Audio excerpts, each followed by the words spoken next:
Thanks for staying with us this morning. We're at Paragon in Silver Lake. We're joined by Eric Osterhaus.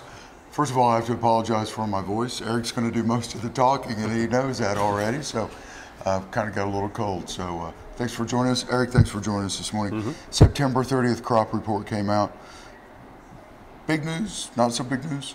Well, always the quarterly stocks report is an important report for everybody, and I know everybody was looking forward to seeing the news here, and overall the news was really generally friendly.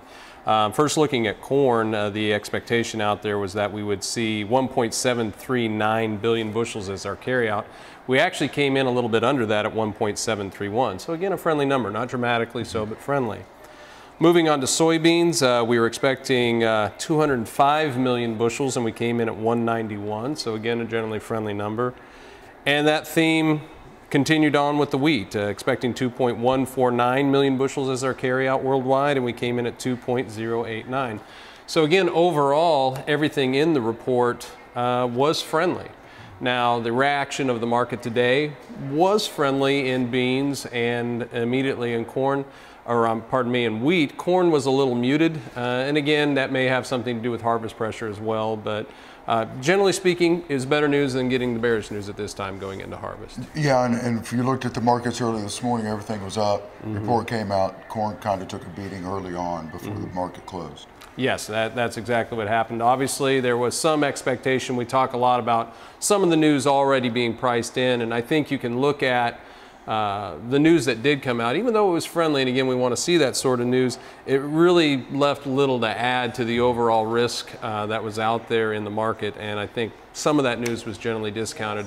I think from this point moving forward, all eyes are going to turn to harvest progress and the actual results that we're starting to see out there in the field, as well as we will be looking at global weather, especially with wheat. There are some concerns in Australia and Russia and some other areas in regards to wheat planting. I think that will be more of the trade that you'll see there in the wheat market, as well as we do have another USDA report, our normal monthly supply and demand report coming up on October the 9th.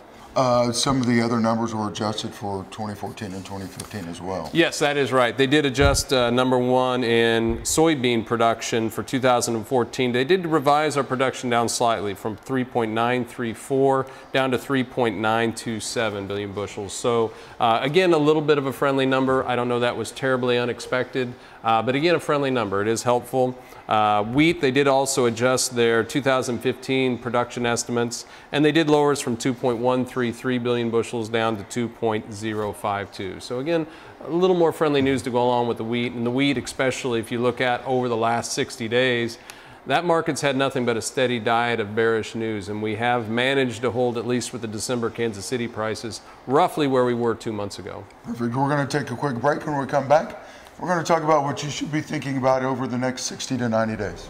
You're watching Kansas Ag Report. Please stay tuned. This segment brought to you by Kansas Regenerative Medicine Center. Your stem cells, your health, your life. Farmers Insurance, your best protection against the unexpected. Call Agent Dan Key at 785-408-5459. Grass and Grain, online or in the mail, keeping Kansas farmers informed for over 60 years. GrassandGrain.com. Blue River Traders, the finest selection of Western-style furniture for your home. BlueRiverTraders.com.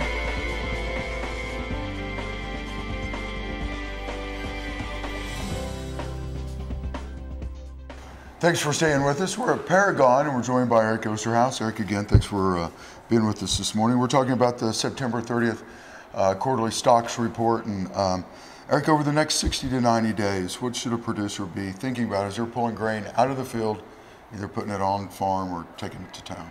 Well, first with corn, I think we have to factor in two things, futures and basis. And let's just talk about basis first. Is normally what we see during this time of the year is basis typically widens between now and into at least the middle part of December.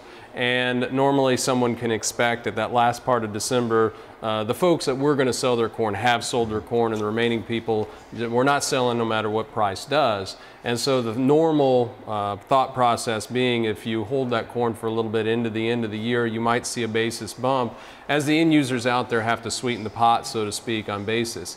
The only difference with this year is the last 4 or 5 years, producers have been a little flusher with better prices, so they could afford to be a little tougher and waiting for that hopeful basis improvement. I don't know that there's many people that are in that sort of position this year, so we may not see that normal basis improvement at the end of the year. And that's one consideration. In regards to futures prices, there's still the possibility with another generally friendly report here, if we could get some other macroeconomic news, maybe some fun activity, to see our futures prices pulling up as well. Now, once we hit around 410, 420 futures price for December, I think that puts us somewhere around $4 or north of $4 in a lot of the Corn Belt in regards to cash price. I think that attracts a lot of selling. So that initial run up, if we happen to see that run up, I do think gets sold pretty quickly. Beans, on the other hand, it's a little bit different of a story. They look like there still is some downside there yet that could have with beans. We're generally hearing better yields on beans going forward. This was a little friendly report, but not overly friendly. It seems like there's a lot of resistance above in that 9 to 9.10 on November futures. Going to be a little tougher. Perfect. Watching Kansas Ag Report. Please stay tuned.